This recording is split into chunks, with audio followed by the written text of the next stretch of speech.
जुड़े हुए हैं स्टूडियो में मेरे साथ में लाइव।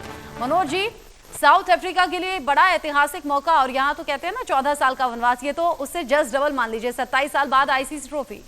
जी हाँ, बिल्कुल। यहाँ इस जीत में जो है ना, ये जीत बहुत कुछ बयान करती है। देखिए, इतना बड़ा लंबा धैर्य इन्होंने देखा।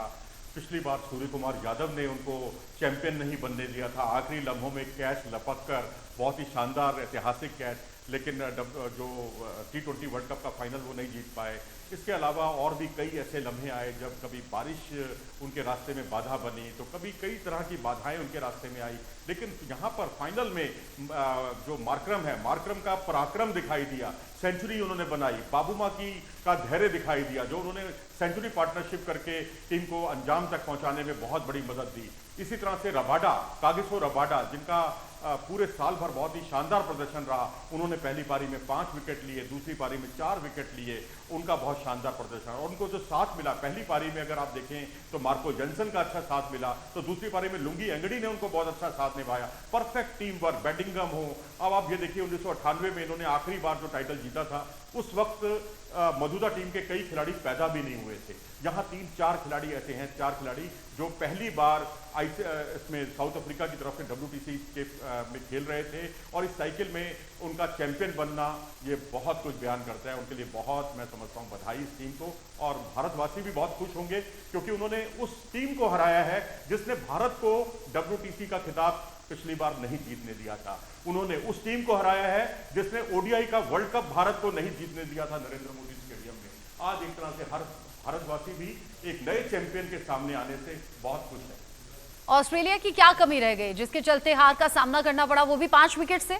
देखिए, कभी 20 रन में आप 5 विकेट खो रहे हैं, कभी आप दूसरी पारी में जो है 45 रन में 7 विकेट खो रहे हैं। आलम यह था कि 63 पर 7 आउट हो रहे हैं, आप 73 रन पर 7 विकेट आपके गिर रहे हैं। वो तो डैमेज कंट्रोल करते ही रह गए, लेकिन उनकी जो गेंदबाजी थी, बड़ी कमाल की गेंदबाजी थी, बहुत अच्छा तालमेल उनमें दिखाई दिया। और जो स्मिथ से जो बाबूमा का कैच टूटा, जब वो केवल 2 रनों पर खेल रहे थे, उसने बहुत मुश्किलें बढ़ा दी ऑस्ट्रेलिया की, क्योंकि बाबूमा सेंचुरी पार्टनरशिप करने में कामयाब रहे, और यही एक टर्निंग पॉइंट था इस मैच का।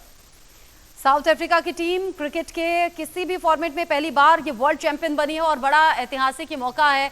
27 साल बाद ये आईसीसी की दूसरी ट्रॉफी जीती है। आप एक एक करके प्लेयर्स के नाम भी देख रहे हैं। जो सबसे शानदार परफॉर्मेंस रही हो, किस प्लेयर की आपको लग रहा है साउथ अफ्रीका में रही, अगर टॉप 5 की बात करें? एडन मार्करम और बाबूमा की जोड़ी तो थी ही, और उससे पहले मैं कहूँगा रबाडा का एक संपूर्ण गेंदबाजी, पहली पारी में भी, दूसरी पारी में भी, और एक स्ट्रेटजी बनाकर जिस तरह से वो गेंदबाजी करते हुए दिखाई दिए थे, जिस तरह से बहुत तेजी से बढ़ते हुए कदमों पर उन्होंने लगाम लगाने का काम किया, जिस तरह से गुच्छों में विकेट गिरे ऑस्ट्रेलिया के, उसका श्रेय बहुत कुछ मैं कहूँगा रबाडा को जाता है।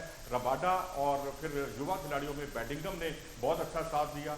बाबूमा तो खैर जब से कप्तान बने किस्मत ही पलट दी है उन्होंने।